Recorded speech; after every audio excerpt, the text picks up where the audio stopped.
Halo teman-teman semua, kembali lagi dengan Bang Seruput. Kali ini saya kembali membahas sebuah film dengan judul Lampor yang rilis pada tahun 2019. Film ini diambil berdasarkan mitos yang beredar kencang di Jawa Tengah. Film ini bercerita tentang iblis lampor atau keranda terbang yang meneror suatu desa karena sebab ada pendosa besar. Baik, tanpa berlama-lama, kita langsung saja masuk ke dalam alur filmnya. Dan ini dia Lampor.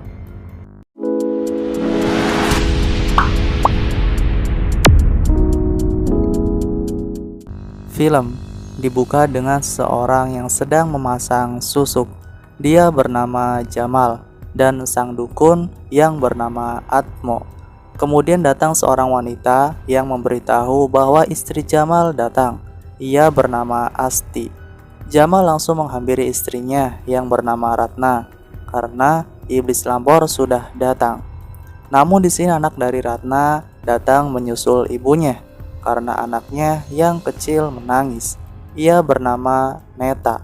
Saat Neta sedang memanggil ibunya yang sudah dibawa masuk oleh Jamal, iblis lampor datang yang membuat Neta ketakutan dan lari. Neta berlari menuju rumahnya dan menutup semua pintu jendela.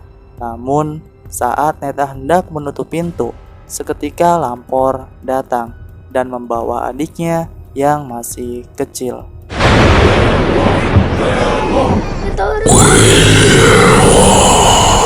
Kita dibawa ke 25 tahun kemudian.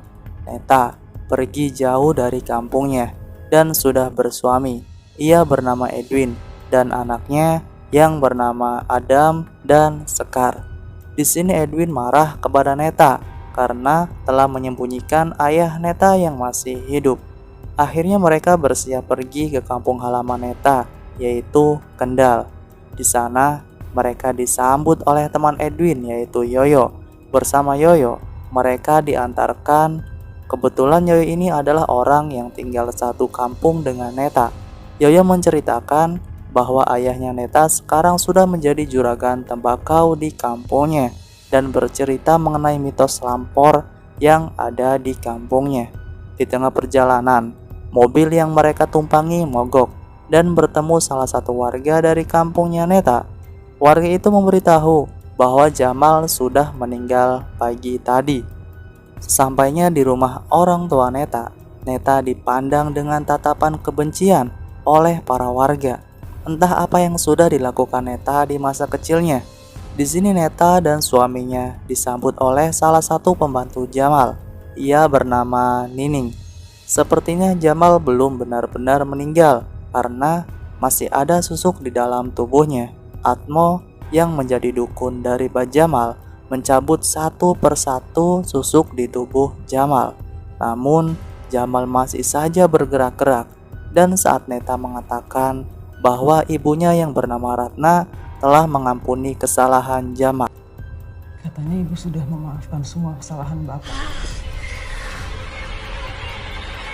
Jamal pun seketika langsung meninggal dengan tenang. Dan tiba-tiba datang seorang perempuan. Ia bernama Mita yang merupakan anak angkat dari Jamal. Di sini, saat pemakaman Jamal, anaknya Neta yang bernama Sekar menghilang, yang ternyata Sekar ada di suatu makam. Sekar dihampiri oleh Neta dan Edwin. Ternyata itu adalah makam adiknya Neta yang dulu digondol oleh lampor. Namun, Neta berbohong kepada Edwin yang mengatakan bahwa adiknya meninggal karena sakit. Di sini Sekar ditanya oleh Neta, yang ternyata Sekar bisa berada di sini dikasih tahu oleh kakeknya, yaitu Jamal. Nining menyiapkan kamar Neta. Ia bercerita bahwa Mita adalah anak angkat Jamal karena Jamal dan Asti tidak bisa memiliki keturunan. Nining pun bercerita bahwa lampor telah kembali. Di sini Yoyo pun bercerita kepada Edwin bahwa lampor itu nyata, dan saat malam tiba ketika terdengar kentongan, maka semua lampu harus dimatikan. Lampor muncul kembali karena ada seseorang pendosa yang berada di kampungnya. Di sini Neta dihampiri oleh Mita dan diminta untuk berhati-hati karena banyak sekali orang-orang jahat di dalam rumah tersebut. Kemudian Mita pergi karena mendengar ada orang yang datang. Neta pun dikagetkan oleh salah satu ajudan Jamal yang bernama Bimo. Mereka semua berkumpul di ruang tengah. Di tengah obrolan, datang Mita yang keluar dari rumah dan dicegat oleh Asti. Namun Mita memaksa keluar. Di sini Asti hendak istirahat dan menyuruh Bimo untuk menjelaskan tentang Lampor yang telah datang kembali di kampungnya. Lampor akan membawa seseorang di suatu tempat yang tidak diketahui. Orang yang dibawa Lampor paling buruknya yaitu meninggal dan paling ringan yaitu gila. Ternyata di sini Mita pergi dengan membawa sertifikat rumah dan ingin pergi bersama pacarnya. Namun saat mereka hendak pergi, mereka mendengar suara Lampor yang datang. Seketika mereka lari mencari tempat sembunyi. Dengar Lampor itu. Tunggu, kok aku ditinggal? Mita berhasil sembunyi di suatu gubuk dan menyuruh pacarnya untuk bersembunyi dari Lampor. Namun pacarnya ini tidak percaya dengan adanya Lampor dan ketidakpercayaan itu membawa kematian bagi dirinya.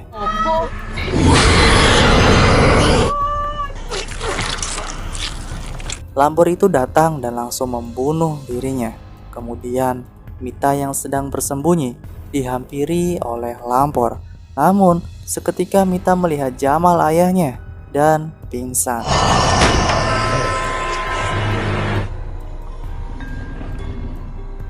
Di sisi lain, Edwin yang sedang tertidur mencari Adam anaknya. Ternyata ia sedang bermain game di bawah meja. Edwin menghampirinya dan mengambil gadget Adam. Namun seketika jendela rumah terbuka, Edwin langsung mendekat untuk melihatnya, yang ternyata itu adalah Lampor. Edwin berlari mendekati Adam dan jendela itu langsung tertutup. Adam melihat bahwa yang menutup jendela adalah kakeknya, yaitu Jamal. Kakek?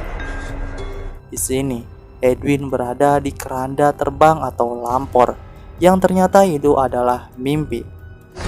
Lepaskan saya!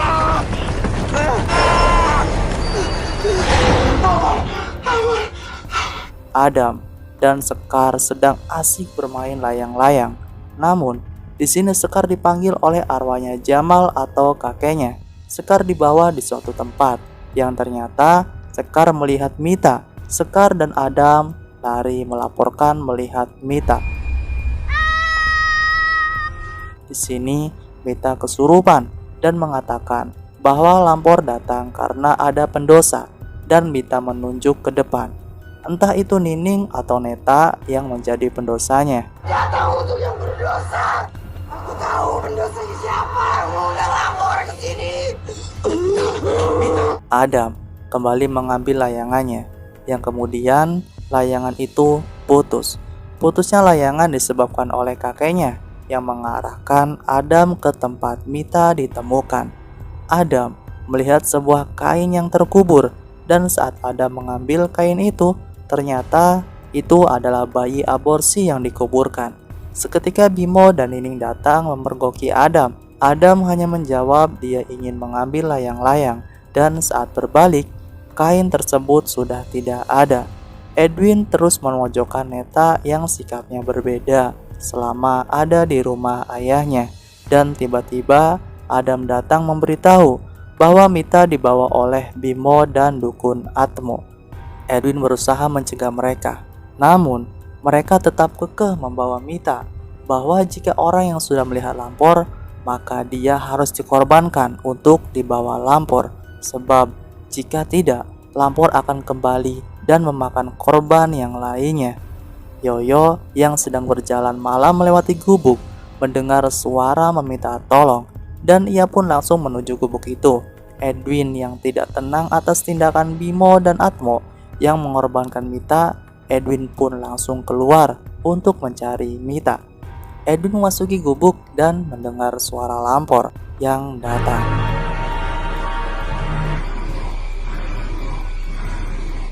Dan tiba-tiba Dari belakang, ternyata Yoyo masih berada dalam gubuk tersebut. Yang ternyata suara meminta tolong itu adalah Mita. Edwin langsung bertanya bahwa siapa pendosa yang menyebabkan Lampor itu datang kembali. Mita memberitahu bahwa Bimo dan Asti mempunyai hubungan gelap dan Jamal meninggal secara tiba-tiba. Bilang Mita, siapa Mita? Bukan Neta. Ibu dan Mas Bimo. Dan bapak itu meninggal tiba-tiba. Namun di tengah obrolan mereka, Lampor datang. Yang ternyata Lampor memilih Mita untuk dibunuh.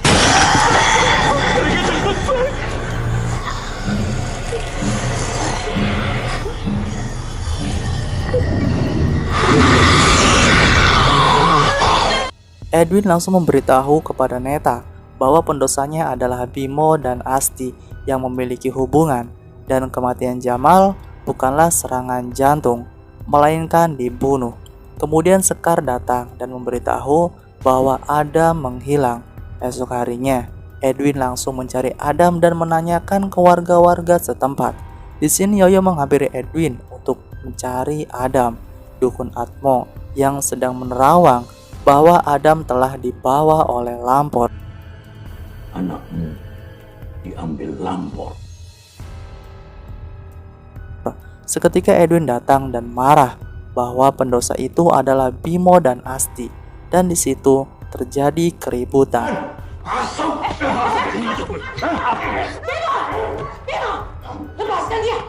Asti mengatakan untuk tanyakan sendiri kepada Neta kenapa Adam yang harus dibawa oleh Lampor.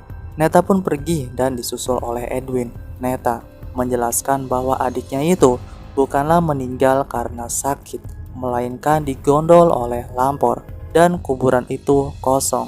Seketika Edwin marah bahwa Lampor datang karena Neta adalah pendosanya dan menyebabkan Adam dibawa oleh Lampor. Edwin pun pergi bersama Yoyo untuk mengantarkannya ke sarang Lampor. Di sini Neta berada di makam Jamal. Neta begitu marah kenapa harus Adam yang diambil. Kemudian Asti datang bahwa Jamal sangat menyayangi Neta. Namun Neta mengelaknya dan mengatakan Asti dan Bimo mempunyai hubungan gelap. Ternyata hubungan Asti dan Bimo memang disetujui oleh Jamal, dan dia menikah dengan Jamal karena dahulu Jamal mempunyai hutang budi dengan Atmo, sehingga Jamal harus menikahi keponakannya yaitu Asti, dan kematian Jamal sedikit pun Asti tidak mengetahuinya. Kemudian di sini Sekar yang memang sering diikuti oleh Jamal memberitahu kepada Neta tentang lukisan Adam dan menyuruhnya membuka iPad punya Adam. Entah apa yang dilihat, sontak membuat Neta kaget. Neta menghampiri Asti dan diminta melihat video yang ada di iPad. Setelah itu, Neta pergi dan menitipkan Sekar kepada Asti. Ternyata isi video itu adalah Bimo dengan Nining yang baru selesai melakukan mantap-mantap, dan ternyata yang membunuh Jamal adalah Bimo dengan Nining. Adam yang sedang merekam diketahui oleh Bimo dan Nining, sehingga Adam dibawa pergi oleh mereka. Seketika Sekar dimasuki arwah Jamal bahwa Asti telah ditipu oleh Bimo dan Nining dan menyuruh menjaga Sekar. Harus menjaga Sekar mulai sekarang. Di sini Edwin yang sudah sampai di Goa Gondomayit langsung mengajar Atmo yang sedang ritual. Keduanya berkelahi. Meski Edwin telah berhasil menusuk Atmo, namun Atmo berhasil memukul kembali kepala Edwin. Atmo!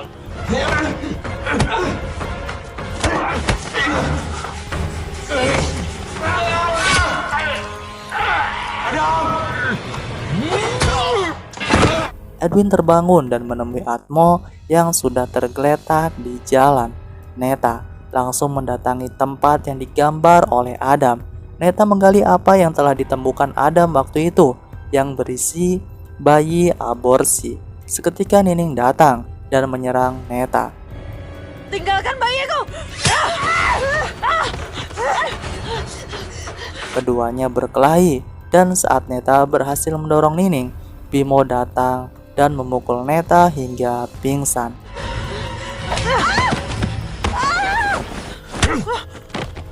cercui. Akhirnya di sini Neta dan Adam bertemu, kemudian diikat di tengah lampu senter mobil. Mereka dijadikan tumbal untuk Lampor. Seketika Edwin dan Yoyo datang. Yoyo berusaha untuk mematikan lampu mobil, namun di sini Lampor mencekik leher Neta. Tapi Edwin dan Adam menarik kaki Neta yang menyebabkan iblis Lampor menjatuhkan mereka. Lepaskan istri saya! Dan saat iblis Lampor hendak membawa Adam, untungnya Yoyo berhasil mematikan lampu mobil dan menyalakan lampu motornya ke arah gubuk itu. Sehingga iblis Lampor itu malah menyerang Nining dan Bimo. Nining tewas digondol Lampor dan Bimo tewas tertiban kayu runcing. Kemudian gubuk itu terbakar.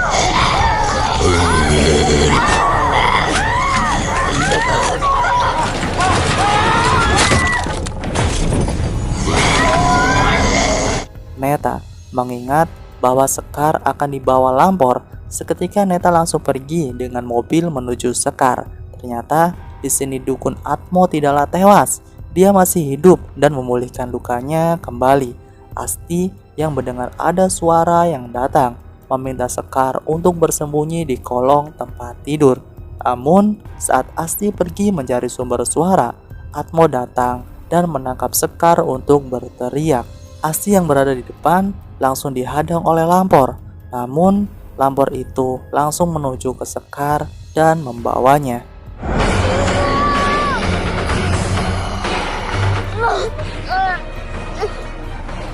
Neta yang baru sampai melihat Lampor membawa Sekar langsung mengejarnya dengan mobil dan langsung menabrakkan mobil itu ke iblis Lampor.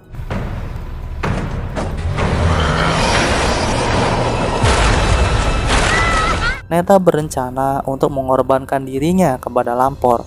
Namun di sini Sekar dimasuki oleh Jamal yang menanyakan hal yang belum dikatakan oleh ibunya. Ternyata dulu ibunya mengatakan bahwa kekuatan sejahat apapun akan kalah dengan kekuatan cinta.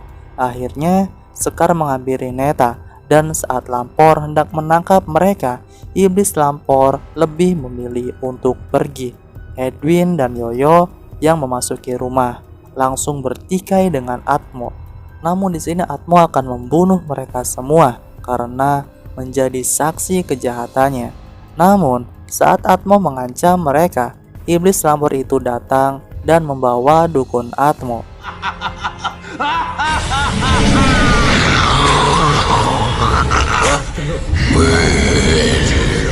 Lalu film pun tamat.